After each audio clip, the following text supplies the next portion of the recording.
on a souvent, en tant qu'annonceur, différentes agences ou prestataires avec qui on travaille. On a rarement, en fait, complètement tout internalisé ou un seul acteur qui nous gère l'intégralité des leviers.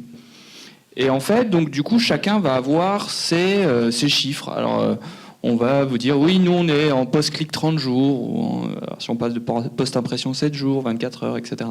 Et donc, vous vous retrouvez avec une pléthore, en fait, de chiffres qui sont issus de chacun, de l'agence SIA d'un côté, de l'agence SEO de l'autre, du Trading Desk 1, du Trading Desk 2, des affiliations, etc., des comparateurs. Vous vous retrouvez avec un espèce de gloubi-boulga absolument impossible finalement à analyser dans sa globalité. Parce que de l'autre côté, vous avez le client.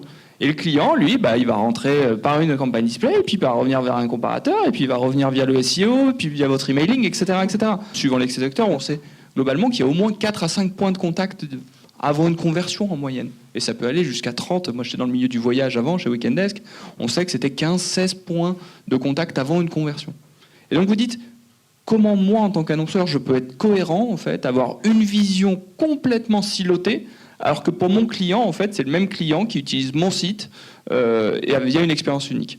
Et juste en se posant ces questions-là, et ça fait du bien qu'un annonceur se remette dans la peau du client et se dit je ne peux pas rester sur ce modèle-là. Donc c'est là aussi où, à un moment donné, parce qu'effectivement, on l'a tous vécu, convaincre un top management, une direction financière de sortir d'un modèle, c'est compliqué. Il y a un moment où vous faites comme ce qui se fait de plus en plus souvent dans les salles de board, c'est que vous mettez la chaise du client, quoi. N'oubliez pas le client. Donc c'est pas moi, c'est pas ma lubie, c'est pas mon petit délire personnel en tant que directeur marketing ou acquisition de me faire plaisir. C'est juste que je remets le client au centre. Et à ce moment-là, vous pouvez avoir une écoute un peu plus forte, sauf si votre top management est complètement sclérosé, mais là je peux rien pour vous.